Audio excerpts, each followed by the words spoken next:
The whole idea of the CXO forum was we are at Phygital. We wanted to understand what is happening new, specifically in terms of technology initiatives, right? So we'll start with the people who are here. Uh, can we have some mics going around, please? Yeah. Um, Sir, if you can introduce yourself and, just tell us where you're from. Hi, good morning, everyone. This is Vipin Gupta. I head technology and digital for Tata Starbucks. Yeah, great. So I'll begin with you, Vipin, Yeah. right? Tell us what is the latest initiative you have done in technology, let's say in the last 6 to 12 months, or even if something that is on your anvil that is coming up. So for Tata Starbucks, there has been multitude of initiatives that has happened in the last 2 to 3 years, and in the last, I would say, 12 months or so, the three major areas of focus has been the mobility, or let's say the digital consumer experience. What can we do to further ease and make the digital experience for our consumers in stores more rewarding. The second has been the cyber security. How do we really protect our parameter and make the entire data or anything that we have more secure? And the third, of course, as everyone else, a lot of focus on AI and analytics that has been there.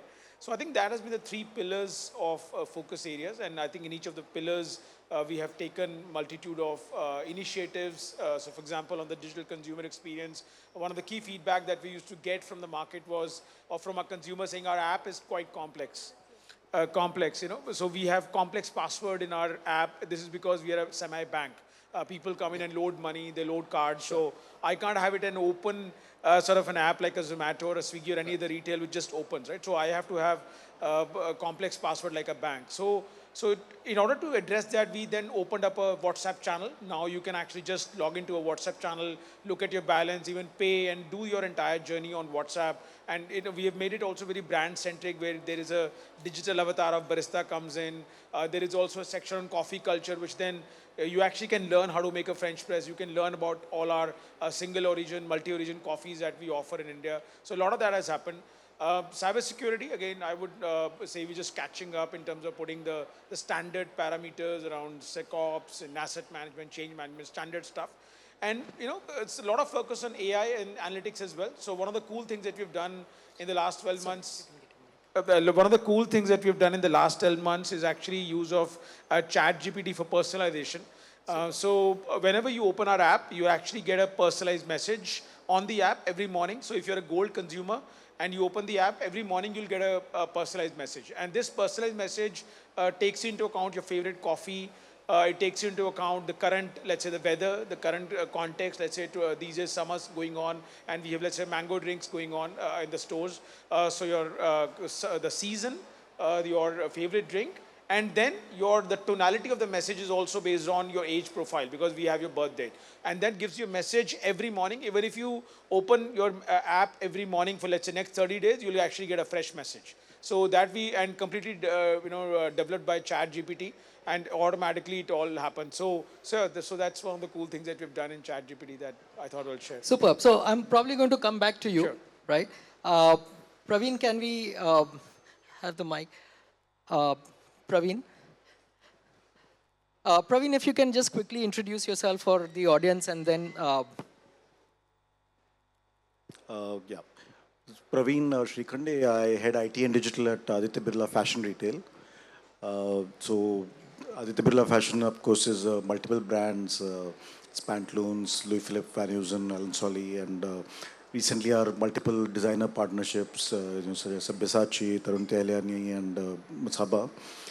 So we have a diverse business, all kinds of formats, department store retail in Pantaloons, branded retail with multiple channels in our various brands. Also the recent now acquisition of TCNS. So it's a large portfolio, and I guess the technology challenge is to bring it all onto some kind of common platform while enabling the ability for each brand to differentiate itself for its market. And I think the areas of focus largely are very similar. I think it is customer experience. A lot of it was online customer experience in During COVID, I mean, that I think took a quantum leap, both with our multiple brand.com initiatives and of course marketplaces. And last year or so, the focus is also shifting a lot more to the store experience, making that much more digital, plus customer engagement on customer service, communication. Uh, the other area is clearly data and analytics. I think we have gone through a major transformation on our data platform, migrating it from on-prem to cloud, and then built based on that, several analytics use cases rolled out on a common data lake, data warehouse platform across the enterprise. So Praveen, if you don't mind, I have a specific question, right? I always say that, fashion retail is one of the most fun, retail verticals that I have worked with. But also because it has a lot of moving parts and, so many things that can go wrong. Sometimes, as particular responsibility and owners, the challenge is to prioritize what to look into first, etc. Logically, when I talk to retailers, most often customer comes first. So one specific question around customers, if you don't mind me asking you, is any particular initiatives in the group that has happened towards getting the loyalty component of customers more endorsed, enforced? I will come back to you on this because you spoke about mobility apps in the store, and probably after Praveen answers, maybe you can also take this up. Any way where you are identifying customers walking in, recognizing them, trying to work technology around that area? Past history, buying history comes up so that there's a better traction with a customer walking in. Yeah, I think, I think there's two parts to this. One is online and offline. And clearly, online, it's a lot easier. It's much You have all easier. kinds of signals on online, which you can do both. Of course, if customers log in, you know the customer. If they don't, still you can trace on various, metrics. But offline, it's a lot more difficult. So we have not put in, there's a thin line between how intrusive you want the experience to get in the store and, and customer service. So today, in most of our brands, it is where the store staff need to engage with customers. They can identify them. If they get a mobile number, they can get the entire details. So we've built tools for the store staff where they can get to know the customer's past purchase history, even recommendations and things like that. That's for store staff to help the customer. But it still depends on them getting the mobile number from the customer, which is our base of our loyalty. Right. So on loyalty, the way we have done it, since we have multiple brands again, and each runs its own loyalty. We have not, a lot of our brands are competing in the market, so there are different loyalty programs that each brand runs. But we have a common CDP, customer data platform. So the identity of the customer we have united over the last several years. So which you can see in our multi-brand app. I don't know if you've had a look at that. Yeah. So if you get a Louis Philippe or a Van Heusen app, you can switch between brands with the same identity and have a common checkout payment journey. So that's where we have unified the entire customer data platform to have one common identity across all our brands. But otherwise, loyalty programs run independently. Great. Thanks, Praveen. I'll ask you the same question. You mentioned about mobility apps in store. So Praveen brought up an interesting point. How do you get the thin line between, being just about right and not being intrusive, data privacy, etc.? Maybe if you can just talk a few seconds on the detail of the mobile app that you've launched, maybe in store or something. Yeah. So I think probably will be the only QSR or the retailer in India who doesn't ask for phone numbers. So you go to any Starbucks store in India, no barista will ask you for a phone number. Sure. So that we are probably the only retailer in India, right? So that by the intrusive nature of our, the way we welcome our customers completely goes away. And it is up to each consumer. Of course, we nudge consumers and request them to sign up for loyalty because there may be a benefit if they're interested to do that. So either they can, as I was saying, they can register on a WhatsApp platform, or they can download our app and then use the app for that. Now, only if they're interested. And then the announcement of that, they can happen, once they scan the barcode. We also, again, don't like ask for your phone number, again, because of privacy, intrusiveness. And our whole underlying philosophy is to build a connection with the consumer. So we don't want to waste time saying, sir, can you please give me your phone number or email address? It's like we have a barcode on the app, you open the app and you scan the barcode, and that's how it works. So that's how we have built our entire experience. Now, the mobile app, that, as you were asking the question, has, I think, 2, 3 dimensions to it. One, of course, we wanted to make it very brand-centric app. Again, I think if you look at in the brick and mortar space in India, I can confidently say that we will be probably the only app which brings so heavily all the brand elements. So a couple of things. So for example, whenever you launch the app, you see a digital avatar of the barista, which is there. You will see a very personalized message on the app, which is generated by ChatGPT. And throughout the app as well, you see a lot of elements of coffee, the color, the dynamism, which a typical Starbucks stores is reflective of. So we built a lot of that. The second pillar of the app is also then talks about it's standard transactional, so loyalty.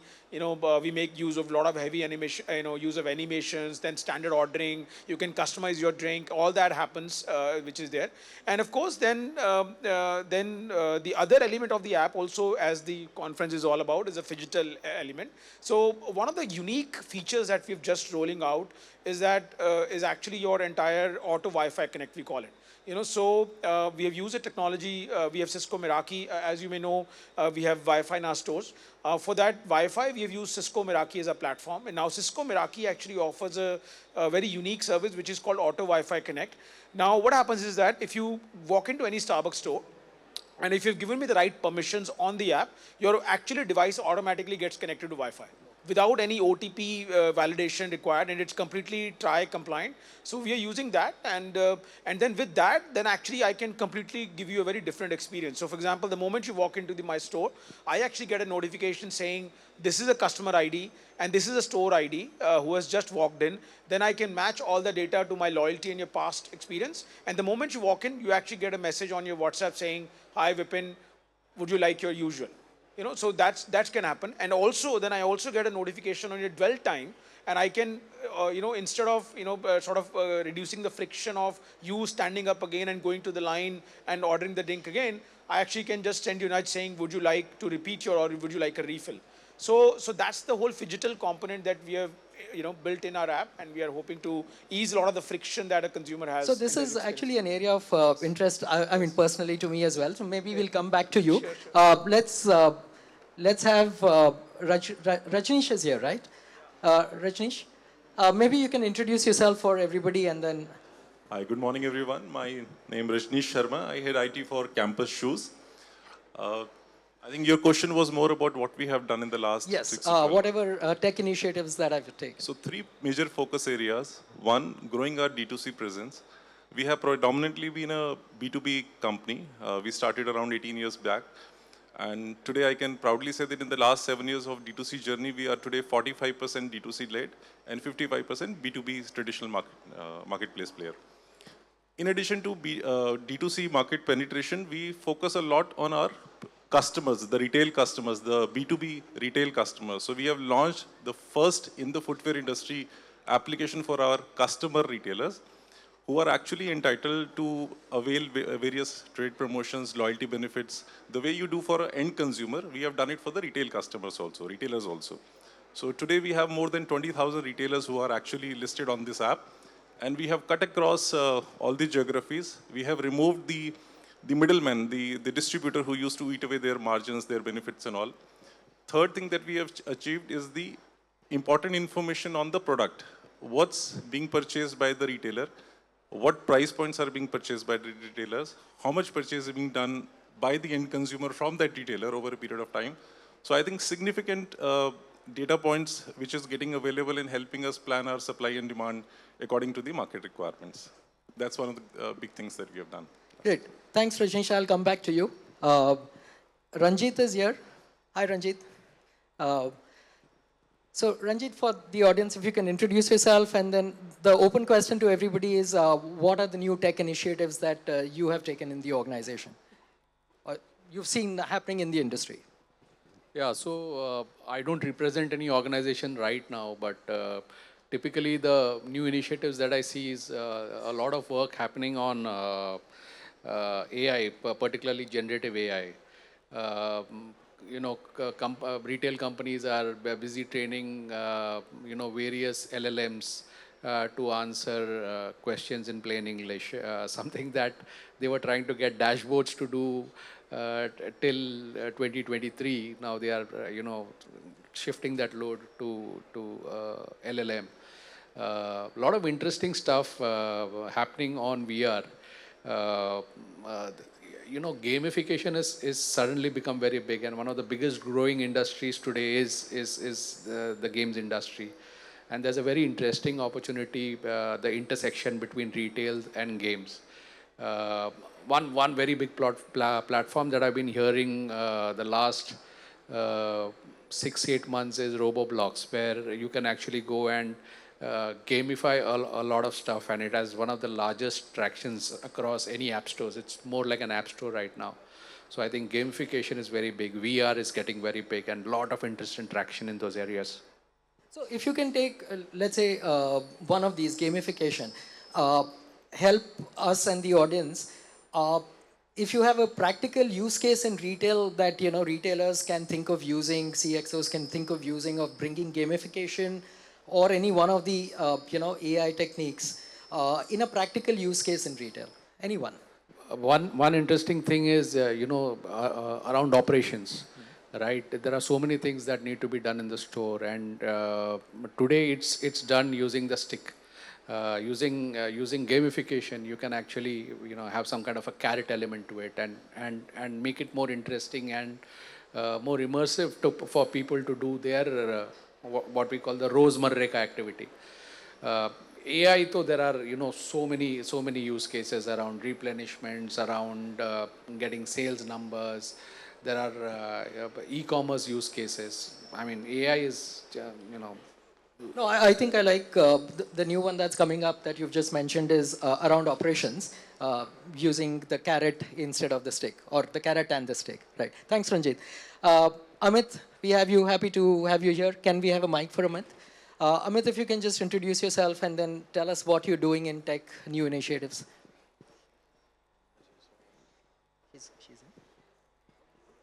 Hi everyone, this is Amit Arora. I'm CIO at Shri. We are a fashion brand. We have 150 stores pan India. So there are a lot of activities happening. There are a few things which I would like to highlight. One is omni-channel, which we have implemented, and we're getting very good results. Customers are getting right outfits anywhere at any of the channels we are selling. Second is, see, we already had a chatbot wherein it was a programmed chatbot wherein few of the questions were being asked and the answers were given. But now we have recently introduced a style bot wherein the bot is, with the help of AI, it is asking certain questions in terms of the skin tone of the person, maybe what kind of products which can be suggested to the person. And someone can ask what could suit well on my body shape, say. So it'll ask the body shape, and it'll keep on suggesting certain things. Sorry, so, can I just ask you a question? So, in this, are you also integrating a video feed so the customer while chatting can also share her image and yes. the AI So, can? so image is one thing.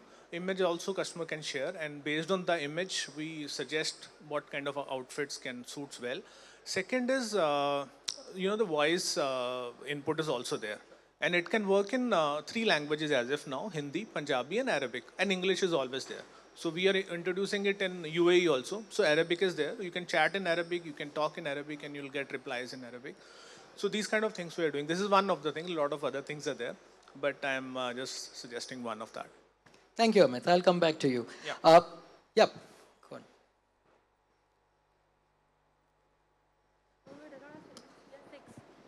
Yeah, Niraj, we have Bhavna here. Bhavna represents IKEA. Hi. Bhavna, e-commerce has become very, today, for every brand, e-commerce has become very big now. And where do you see technology role, not just from an operational level, but more from a customer acquisition, engagement, Where do you see e-commerce growing? So honestly, I think, for categories like ours, which are very high involvement, so you don't buy a sofa on impulse, right?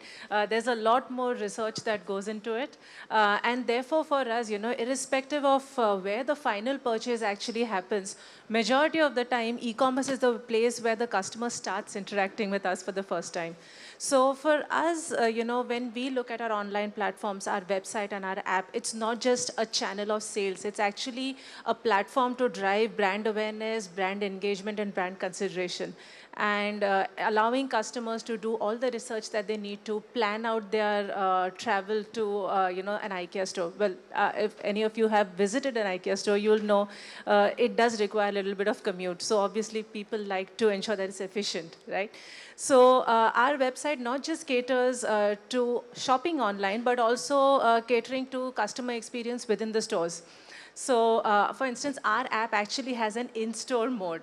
I'm not sure if any of you have experienced that. So customers can actually plan their visit to their nearest store using the app. They can see what are the events coming up, what are the special offers that are running in store. You can make, say, a wish list of products that you would like to shop for. You can actually see where exactly within the store the product is available, what is the inventory for it. That's one aspect. The other aspect would be, if you're looking for a complex purchase like customizable wardrobes or kitchens, you can actually start planning that online on the website, and then you can continue the conversation in the store with a specialist. So, Bhavna, your offline experience, everyone is aware, IKEA offline experience is wow. Where do you see your e-commerce or the online experience? How does it match with your offline experience? Great question, actually. So, honestly, for us, as you rightly said, going to an IKEA blue box or the large store is an absolute experience, and we want to try and replicate the same thing online. So if you see our website or our app, we don't just list products. We actually try and replicate the inspirational room sets that you would actually see in the store. So you can see the same kind of inspiration feed, almost like Pinterest, on our own website. So customers can get a look at setting up a room set on their own, or for instance, as I mentioned, customers can go into a store and have a consultation with, an in-store co-worker. We obviously service a lot of cities where stores are not present, so we try and replicate that online as well. So we do have planners on the website. We have online consultation on the website as well. How many cities right now? So we obviously have omni-channel presence in our three main markets right now, which is Bangalore, Mumbai, and Hyderabad. But then we service through omni-channel capabilities across 4 states: AP, Maharashtra, Telangana, and Karnataka, and then a few cities in Gujarat. And then Delhi is coming up next. Yeah. Thank you. Bhavna, I'll come back to you. We have Kiran here. Can we have the mic for Kiran? Kiran, if you can introduce yourself very quickly. I would be interested in asking a specific question to you, but I'll let you introduce yourself. Yeah, hi, good morning everybody. I'm Kiran Komatla. I'm Group Chief Technology Officer at Restaurant Brand Asia. I take care of India Burger King as well as Indonesia market, Burger King and Popeyes restaurants. Basically, I'm into QSR business. So, Kiran, if I can ask you a specific question, with the brands that you're representing, quality of the product is more or less taken for granted. And I know there's a lot of effort that goes into ensure every day that the quality of product does not deteriorate. Is there any specific initiatives in technology to manage the perishables part, right? Because food, perishables are a very big thing. And of course, you don't want to be seen on the wrong side of that. So if there is something in that area, I'd love to hear that from you. Actually, entire QSR business work on technology, and everywhere there are touch point sensors, and measuring the quality of food is completely a scientific way of doing it. And everything is perishable and it has very less shelf life. So mostly we depend on IoT devices, and we also make sure that the replenishment at both at a restaurant as well as at a back-end supply chain also has been monitored through IoT devices. So your dump and scrap process obviously will be very high on the SOPs. Any particular tech initiative there to make sure that the dumping happens every night or whenever it has to? Uh, It's not even night. If yeah, the yeah, product, absolutely. if the product is cooked, it has a life of Hours. say 15 minutes or 20 minutes. After that, that will be dumped. Right, right. So every kitchen equipment will give a sensor beep saying that this crossed the shelf life and it has to be discarded. Okay. Bipin, do you have anything on this to talk about? No? Right. Okay. Okay. Bhavesh, do we have some more people on the list? Uh, uh, Open question to anybody. If you were listed on the CXO panel and you have come in now, would you please raise your hand? Anybody? Okay. Yeah, I see a lot of people there. Satish is here. Satish, if you can introduce yourself. Yes. Hi, I'm Satish from Brand Studio Lifestyle, Bangalore. We are a house of digital first fast fashion brands. Some of you may have heard or even experienced Highlander, Tokyo Talkies, Vishud Locomotive. So primarily, we've made a transition from being a marketplace heavy brand to a D2C brand. And now we are moving to the offline space. So in the next couple of years, we see ourselves becoming a 360-degree player house of brands. And for us, technology, therefore, is very, very important. And I'd break that up into three segments. One is the product, right, which is both the design. As a fast fashion brand, how are we able to transform inspirations very quickly into product? And how are we able to convert that and manufacture that in the quantities that we require? And how are we able to estimate those quantities? So technology there plays a very important role, and we are building right now a very seamless design to front end. So what happens is we're trying to break the silos.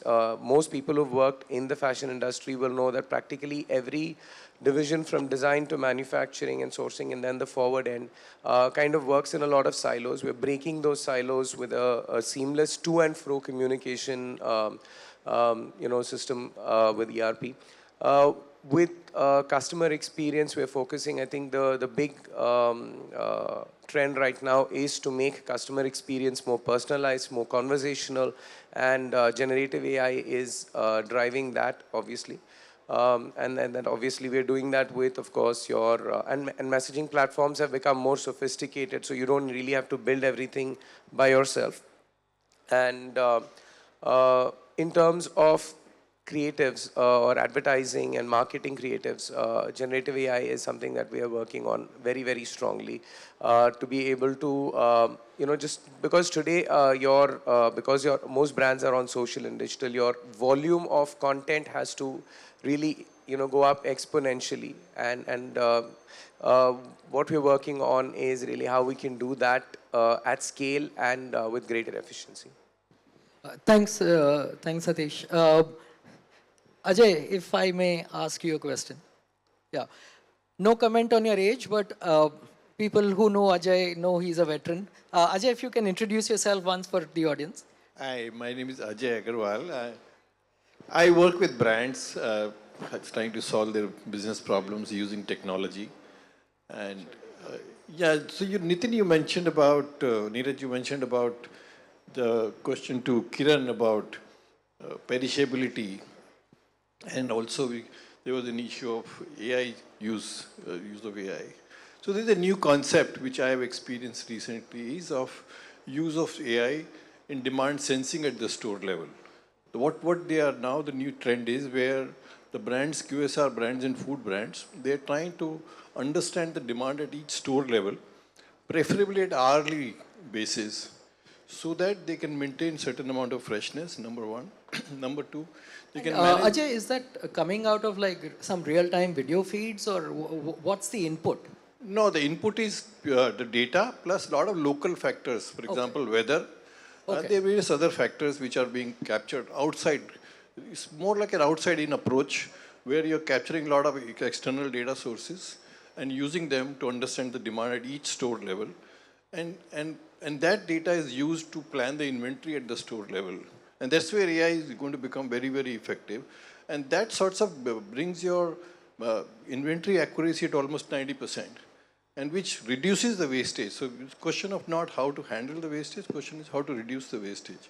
And also improves the availability dramatically, which leads to reduction in loss of sales. So I think those are some of the areas which are very interesting areas where AI is being used. Supply chain AI is not being talked about much, but that's a very deep area where AI would be very highly used, especially in the food business. Great, thanks Ajay. I understand we have Sandeep Kothari here. Sandeep? Yeah, great. Sandeep, if you can introduce yourself for the audience. Hi, my name is Sandeep Kothari. I represent Specialty Restaurants Limited. I work in the capacity of CTO.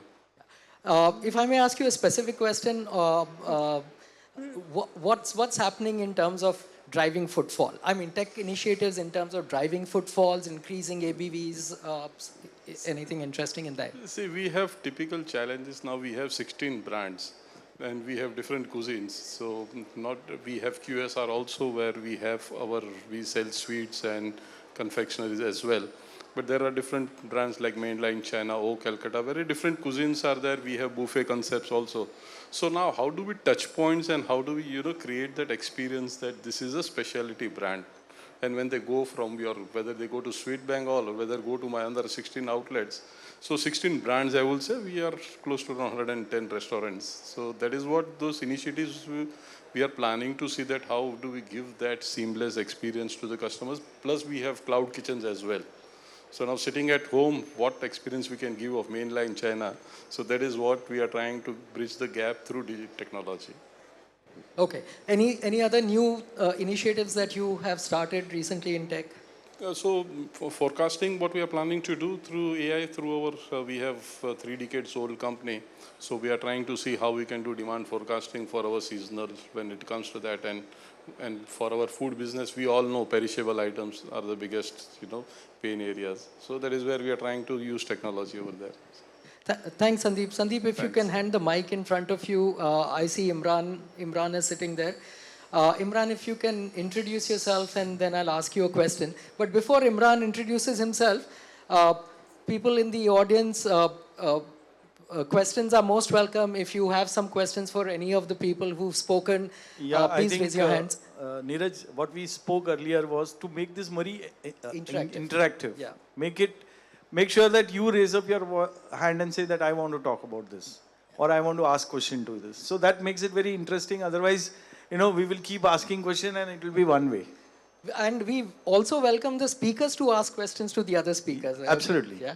Yeah. So Imran, please introduce yourself and. Hi, I'm Imran and I run a chain of footwear stores called Regal Shoes. Regal Shoes and Rossia, there are 2 brands that we are running with. We have about 40 stores across the country and we are present in other MBOs and e-com obviously as well. Imran, any specific tech initiatives you have taken recently or planning to take up in the near future that you want to talk about? So there are a couple of things that we're working on, also struggling with really. One is inventory management. I think that's something for us, especially in footwear, because of the number of sizes that we have. It's a huge challenge. So something on that end is something we are working on. We're talking to BI Retail with you as well, to try and figure out how to make that process more efficient. How to make sure that we have the right product and the right sizes in the right stores and not just, so we've had a lengthy conversation on that. So that's something that's a real pain point for us as of now and something that we're hoping the technology will be able to solve for us. Sure, yeah. Thanks, Imran. We'll come back to you. The mic was open to the audience. Anybody has a question before we move forward? Please make this interactive, whoever has a question. Okay. In that case, I'm going to throw a question open to everybody, whoever would like to raise their hand and answer. I think, Praveen, you spoke about the challenge between identifying the customer online, offline. I'm sorry, did you speak about that? Right. Personally, I completely see that as a big challenge. Like in online, the moment a person lands up onto your portal, from that moment onwards, using so many of these tech capabilities, we are able to track the entire journey of a customer, what PL pages, PD pages he goes to, what all did he look at but did not add to cart, what all did he add to cart but did not pay, etc. Now that's the big gap between online and offline, right? In offline, most of the brands and retailers today are able to recognize a customer only when a customer does a transaction. Because until he does a transaction, he or she may have come in, spent 45 minutes in your store, and gone out, maybe looked at a few things, tried out a lot of items or styles of yours. That, what we call the non-transactional data, is a real big challenge. It's not a challenge, it's an opportunity that is on the table that unfortunately as retailers we are not addressing right now. All the people here, anybody has ideas on how to bridge that gap? Yes, Kiran. In fact, this is one of the good opportunity in QSR business. So what QSR business is moving towards is trying to create a in-store customer experience through digital touch points. So if you see most of the QSRs, you see self-ordering kiosk, and people encourage to scan a QR code and start ordering from the digital platforms. So that is going to exactly address this problem. So you know the same pattern of the customer, what he's doing on your mobile app or on your websites. Similarly, when they are inside the restaurant also, they are able to understand where the drop is happening, what is their favorites, how it happens. So this has been addressed by mostly making things more of digital and self-touch points to customers. That's how it's been addressed in QSR. In retail, there are some more challenges. I see even touch points are used in most of big brands also. That's how that can be. Kiran, since you are there, you are now with the QSR. Earlier you were with a fashion brand, right? I think multiple of them earlier.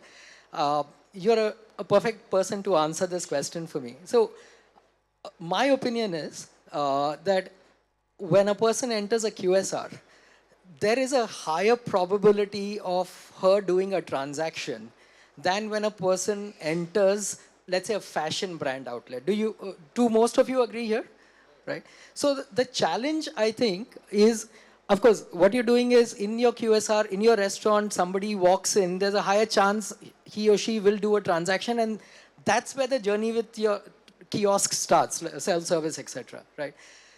Anything from your previous experiences with fashion, or open again to anybody, is bridging that gap, from the moment a customer enters a store till the person decides to do a transaction. Ideas that, come in, maybe AI, maybe whatever one can think of with the technologies available today, where we can capture this non-transactional data, or a customer's journey in a store, for example. Anybody? Praveen?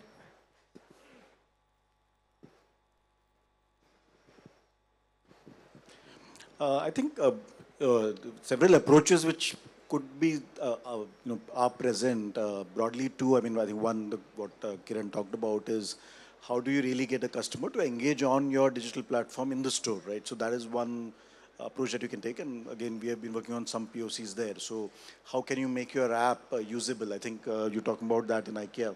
So some of those kind of use cases is one approach where you make it interesting for a customer to engage on your digital platform inside the store. So I'll add value, could be various value-added services, could be coupons, could be, that's one way. The second way is using, visual AI and cameras and trying to do, recognition in whatever form. Which is, I mean, at one level you can go to what let's say Amazon Go does and make a fully touchless or shopping experience. But the use case of using that in stores, I mean, from a business case perspective, the investment that needs to go into it and what the payoff will be by doing that level of engagement, I think is still a question mark. But the tracking customer browsing journeys without identifying them, I think is one use case with, so in-store CCTV you can leverage, and I think that's something that is likely to move. So not really getting personal data, but getting customer data, hotspots and things like that, which I think will work, and which itself is a lot of use when it comes to store. The third possible way is that and that works more for the let's say more luxury, super premium brands, where the customer engagement is through appointments or through when the customer comes in, staff knows them, and as long as they have a way to identify the customer and then get details about the customer, they can engage with the customer. They may know them personally, they may know them their details. So that's the other way, which is more customer service led, or and customer interaction led. Okay.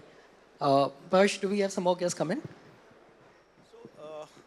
We have Rajneesh. Rajneesh has a background, or the brand operates as a manufacturing to franchise to B2B to company-owned stores. And Rajneesh, all of us have been talking. I've been talking to you for long, saying that omni-channel, unified commerce. How do you see? Do you think that you've achieved your omni-channel journey successfully, or where do you see that improvement needs to be done in this area? See, first of all, Omni is an existence. I mean, this is not something of future. This is not something of past. We are living in it right now. So not being Omni is not an option. If I may say that 7 years before, we were a completely B2B traditional organization. We were always in the MBO market space. Moving from MBO market space to marketplaces online, then our own brand.com, then coming to the physical stores. So we started this journey, and as I mentioned previously, we are 45% D2C and 55% B2B now. If I say that we have achieved omnipresence, I would say yes, significantly.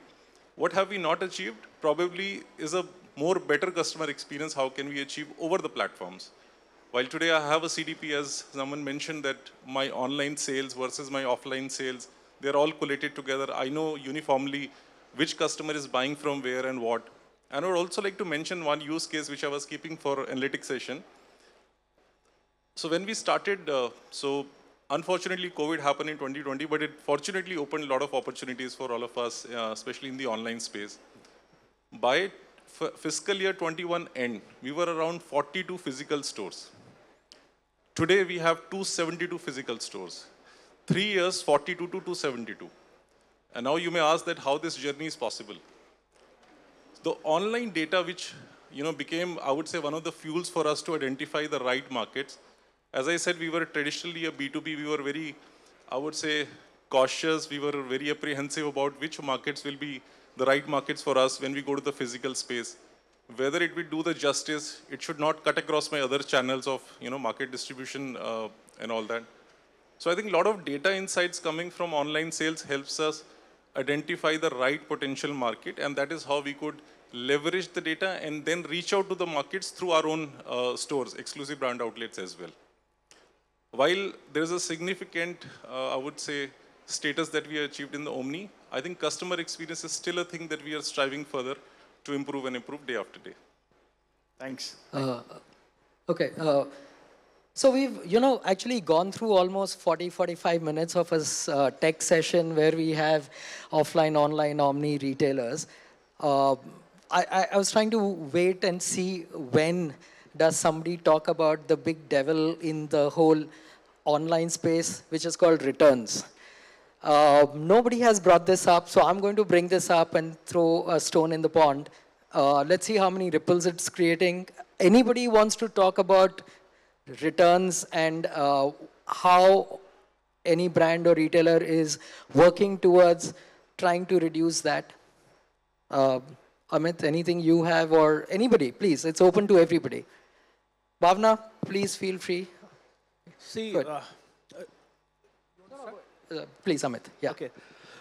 See, online, there is a challenge definitely.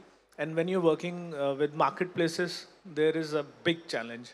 I mean, on your own portal, you can still manage certain things. You can, reward the customer for few of the things. You can reduce the CODs, or those things can at least reduce the percentage of returns. But yes, marketplace there are, as per their policies, you can just buy multiple things and return the way Yeah. you want. So at least on your own e-com portal, what have you done to, let's say, reduce some returns, COD? So one thing, as I mentioned, that reducing COD also added to reduce the returns. I mean, RTOs definitely, right?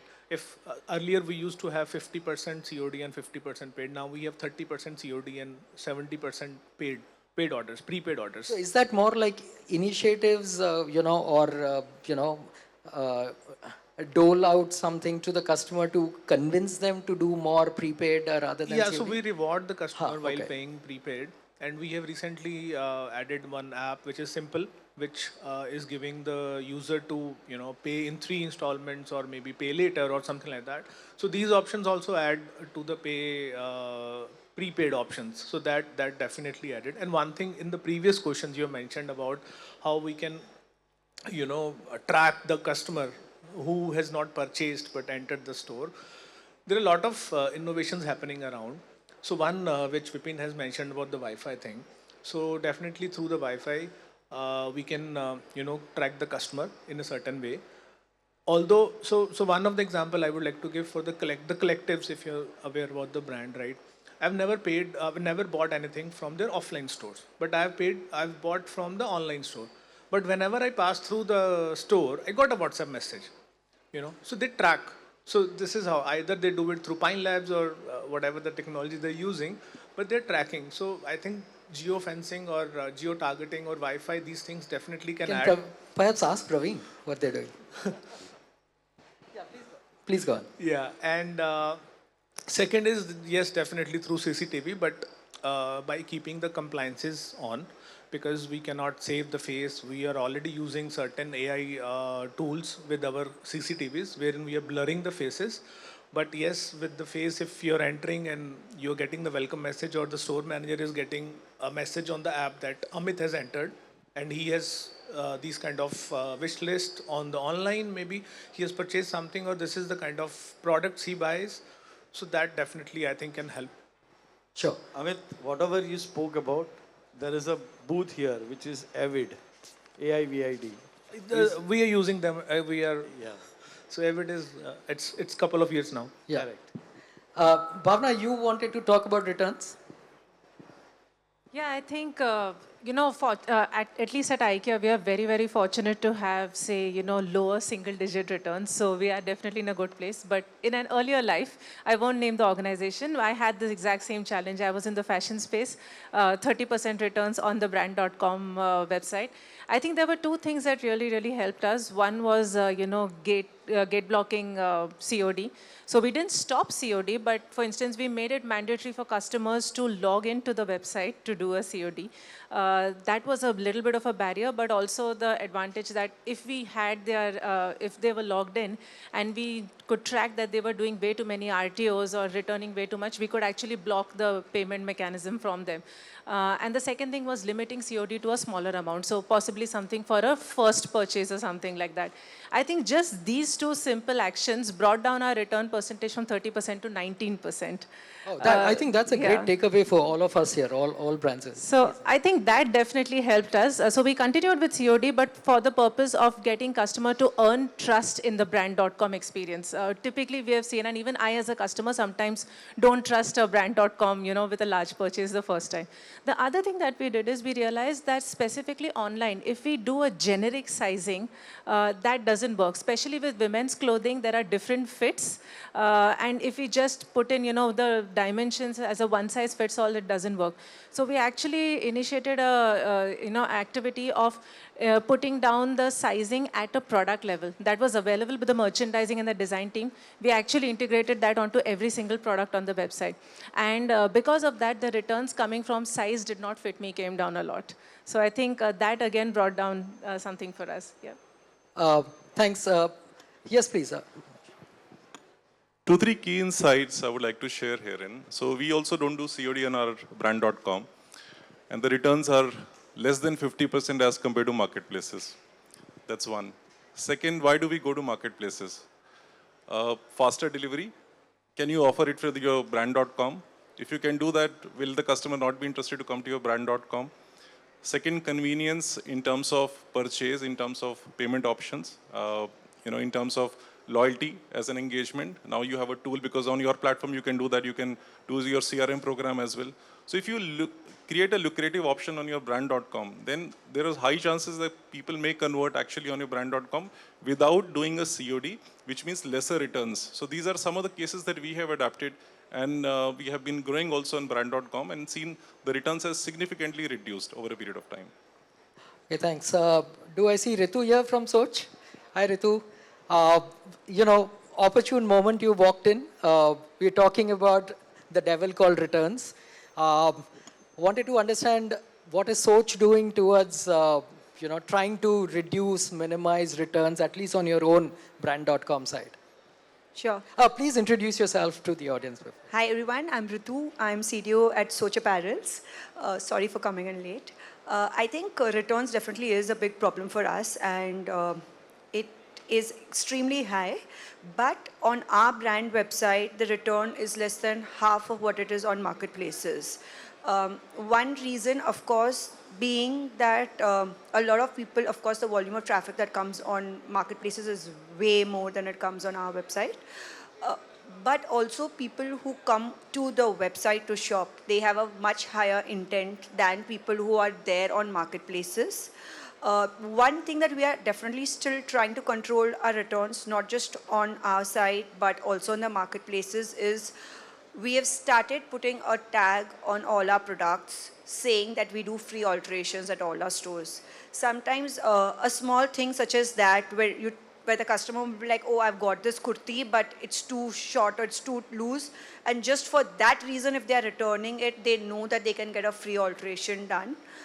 So that definitely helps. And second is condensing the return window. I think that whole impulse buy, the speed to delivery and reduced return window does help in controlling that for us. So, it might be counterproductive, but making the returns journey on your brand website, making it a little more cumbersome for the customer, do you think that would go in favor or counter? I would definitely not be in favor of that. Anything that creates friction for the customer will avoid them from coming to you the second time. So no, I would not be in favor of that. Great, thanks. Thank you. Yes, Ajay, please. Can we have a mic for Ajay?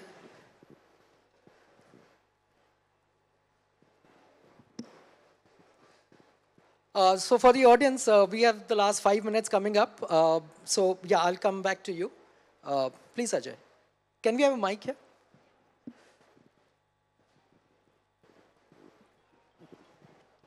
So yes, this is, yes, you're right. This is a big elephant in the room. 2 weeks ago, I was in retail tech show in London, and this is a major problem every brand in Europe and West is facing. And they have, the other problem is they have a lot of government pressure from the sustainability point of view. Returns is one of the big things which adds to their carbon footprint of these brands. So what they are doing is they are largely, one is they're using a lot of technology at their end to understand the customer very well so that they don't make mistakes, or they give better options to the customer from the inventory point of view as well as from the selection point of view to choose the right product. Plus on the other end, they're making it, so in that market, first of all, there is no COD. Everybody pays upfront. And they make it difficult for the customer to return. From the point of view, they started charging the customers. Those brands are, in the West, they are all charging the customer for every return a certain amount of fee, and that is discouraging the customers from returning. So these are some of the, but they're using a lot of technology at their end to ensure that the right product selection is made at the time of buying. Yeah, so Ajay, similar experience I had personally just last week, and this is nothing to do with retail. I subscribed to a service online, and customers is the same, whether it's a retail customer or a service customer. I subscribed to a service online, and I had to pay upfront, give my credit card. It was a monthly subscription. The reason I subscribed, because they very nicely said that, you have a 14-day money-back guarantee. If you don't like the service, no questions asked. So that gives you confidence as a customer to go ahead and, take that leap of faith saying, I'll do the pilot. I didn't like the service. And I went back to the site, to try and cancel the subscription and get my money back, that process was so cumbersome. It was so cumbersome. So, there are two sides to the same coin.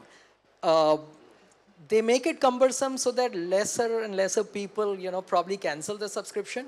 But at the same time, it left a bad taste in my mouth, and I'm going to talk to 5 people and say, don't use them, right? So like Ritu said, anything that causes friction with a customer is avoidable even at any cost.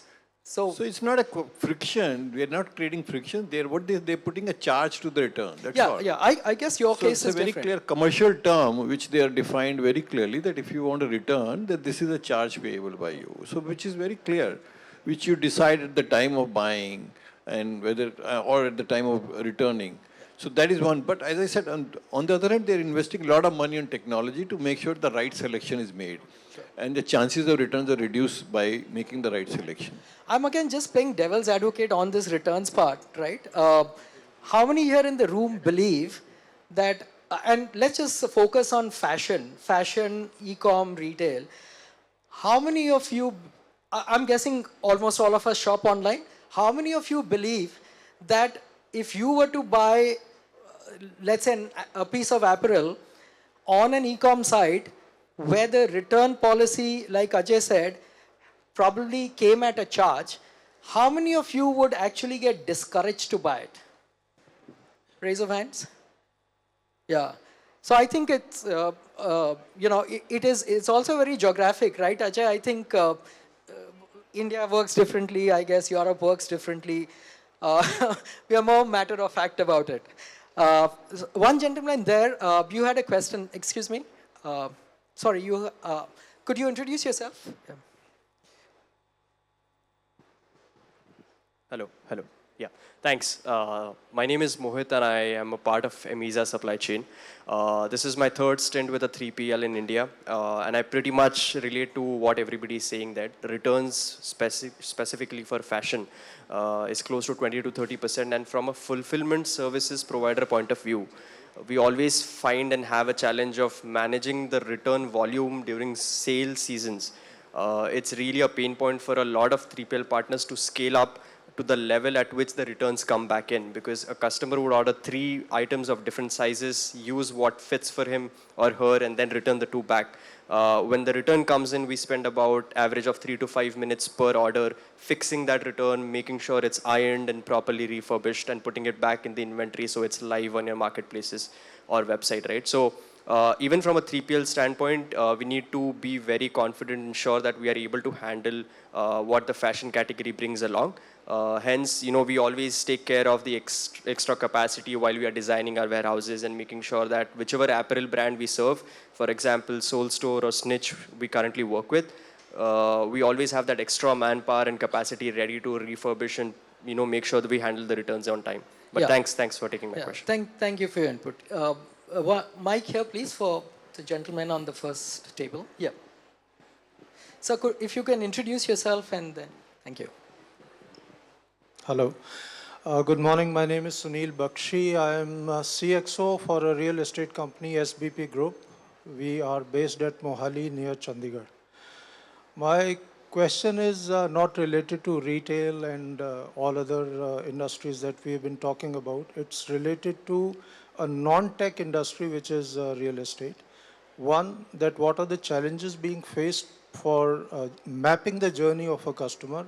2, I have a shout out in case any of the tech company or a consultant is here who wishes to talk to me regarding putting up technical support in my organization. I would be keen to discuss that.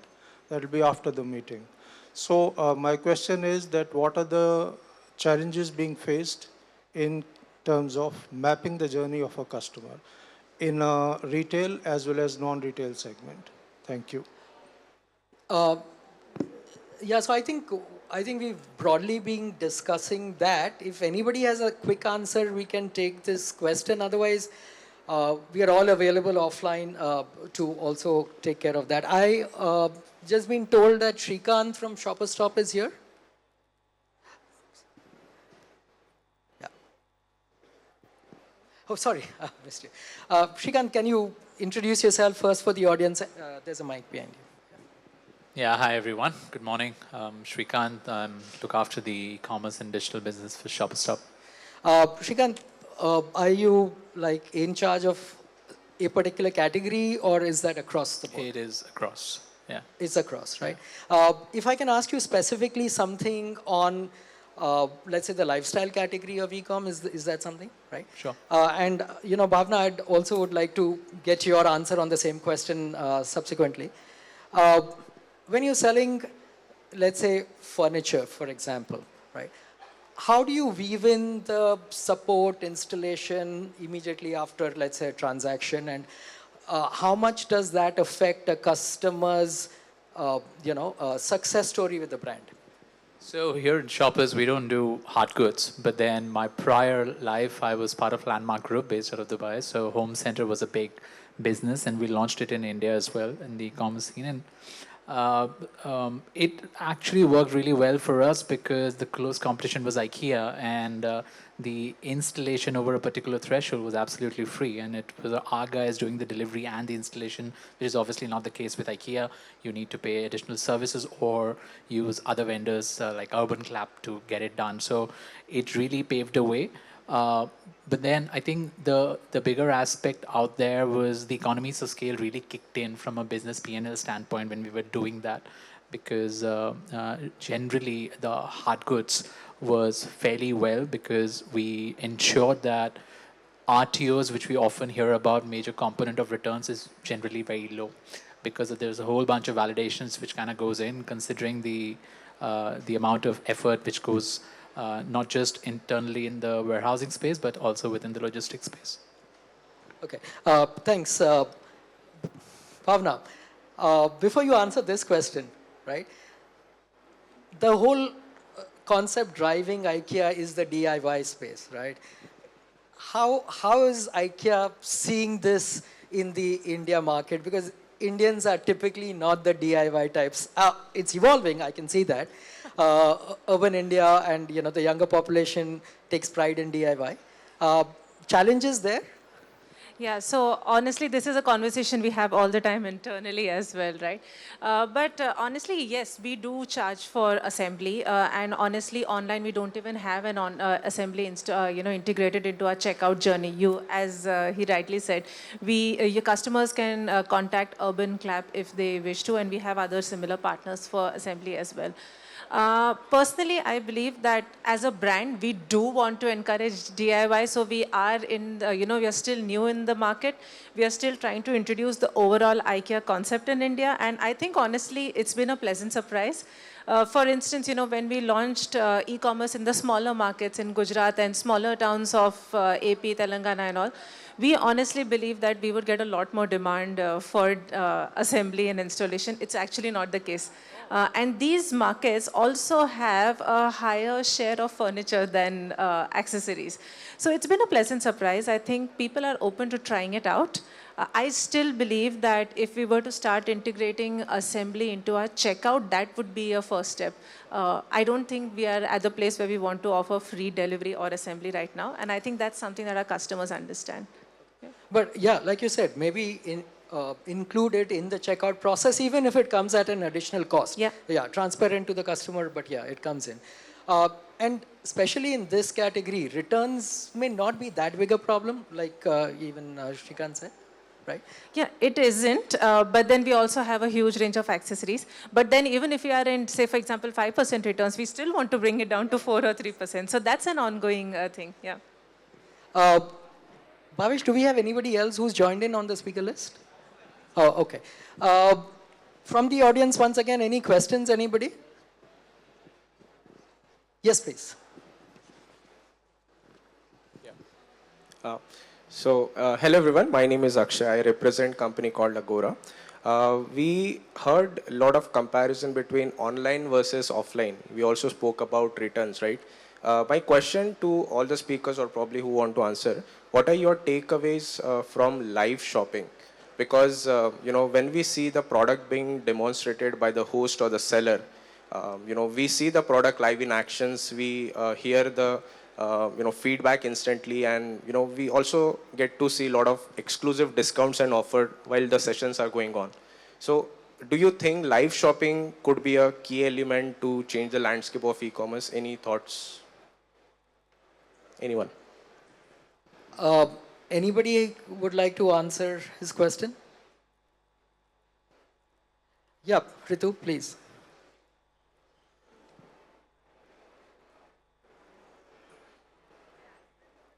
Space. Am I audible? Yeah. Hello. Yeah. Yeah. From the fashion space, you have a lot of Insta live sessions. You have a lot of influencers.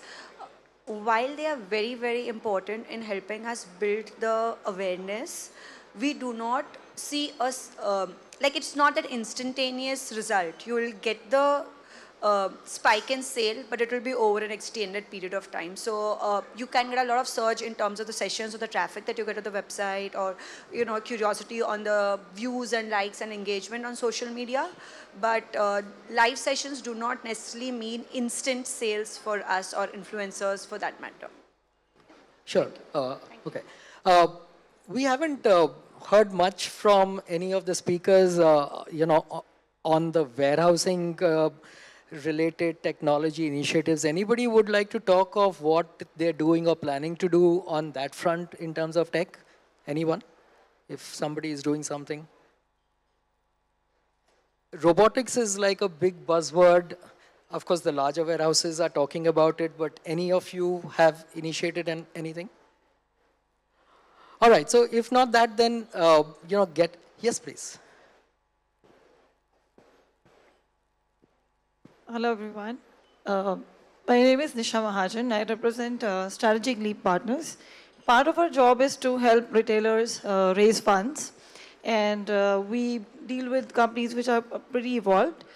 One question that we generally ask entrepreneurs, and I have for all the people who have, let's say, evolved in the journey in India, is in this space of discount and transition from online to offline, what are the 2-3 things that you think Indian consumers, want to stay retained? It's a big question mark on retention, because we see a lot of models. It's a high cash burn industry. So, what is the sweet spot? We've not been able to figure out. Being on the other side. If anyone can just say, what is that formula? Maybe 2-3 points. Would anybody like to take her question? So in brief, you're asking, I'm asking the secret sauce of how do you retain people in this era of super discounts? You raise money, you burn money. Loyalty, you mean? Customers? Yeah, yes. Yeah. Okay. So the day you stop giving discounts, right? I think because you said secret sauce, that's why everybody's lips are sealed right now. So nobody wants to answer that one. But still, if not the secret sauce, common techniques, anybody? Yeah. I mean, there's some basic stuff Our I'm sure world everybody is about knows. CAC, right? Customer acquisition cost, retention. So what is the sweet spot that balances I think, I'll just start before somebody raises their hand. But there are, I would believe there are two types of brands, right? There are, brands which are looking at probably or understanding the high cost of customer acquisition, but that's their motive, let's say for the next 2 years, 5 years, etc. And they funded and planned for that, right? Even at the cost of maybe margins, etc. And then there are the other type of brands, etc., which are very conscious of customer acquisition. And of course, spending on customer acquisition, but still being conscious of how much it compromises the margins, right? So I would say there are these two categories of brands that we work with, but anybody from any one of these categories who wants to talk about acquisition? Yeah, Ajay. My experience is that brands which are, and in fact, recently a lot of D2C brands have come up and they are very successful. It's only because they've been very true to their own value and they've engaged with their customers in a very true sense, in real sense. They've been very honest with their customers. The brands which speak honestly, which deal honestly, which are very sincere with the customers, they don't need to discount, and the customer starts loving them. I mean, that's a basic moral value. And I think a lot of brands have stuck to those values without investing money on discounts and customer acquisition, and they have been very successful. So I think a lot of brands are just, because they're not honest, they're just discounting and they're acquiring customers, they're spending a lot of money on customer acquisition. And just to keep people like you happy, investors happy, to have so many customers. And that's how they don't last very long. So the important thing is the brands have to stay honest to their customers and then build honest relationship with them. Yeah. Ajay, I think Amit has something to add on this. Yeah.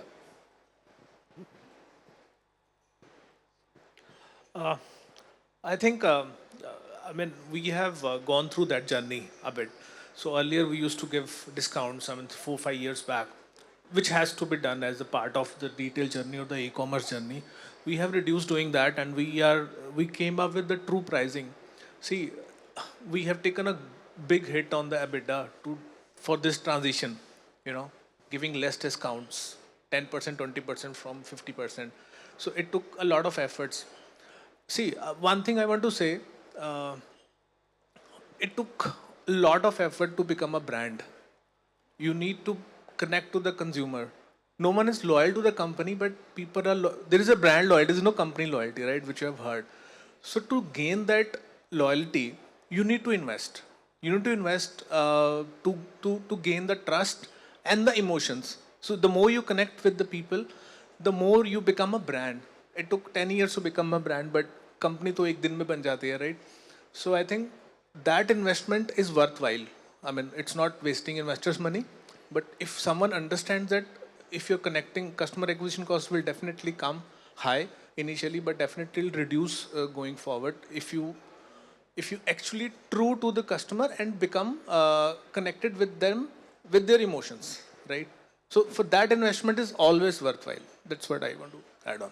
Yeah, thanks, Amit. And I think we'll end the session. I will just probably put my thoughts to the same thing. There are so many ways you can go after customer acquisition. Some of them require you spending money. Some of them actually come free as well. There's no right or wrong. I'll just end this session with a personal story that I had, right? And some people have heard me say this at different conferences. I'm sorry, I'm repeating it. I checked into a hotel in Chennai, right? Finished the check-in formalities, and this is what customer service or experience should be, in my opinion. I checked in, I got my key card, and I was walking away from the reception, and the lady who helped me, she suddenly said, "And Mr. Jaipuria, we'll send extra sachets of green tea to your room." Something as simple as this. I drink a lot of green tea. Somebody took the effort of capturing that data, putting it in the right place in the system, and bringing that data up at the right point, at the customer touch point. That hotel bought my loyalty forever. So I think loyalty, which goes towards customer acquisition, we all talk about the cost of customer acquisition. Very few of us talk about the cost of customer retention. And I think that is a bigger metric one should hunt after.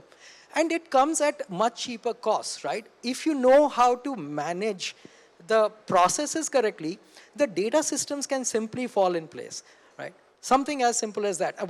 I spent a fair bit of time in today's conversation talking about the offline mode of identifying customers without them doing a transaction. Again, that is because I personally believe that a lot is being lost because we are not able to do that. We are also running pilots from, using tech in this particular initiative. So I think with this, let us bring this to an end. Bhavesh, what I'd like to do is invite everybody who were on the speaker panel to please step forward. We'll just take a group photograph if you don't mind. Everybody who were in panel, please come forward. And guys, thank you for being a wonderful audience. It's been a pleasure hosting this with Bhavesh.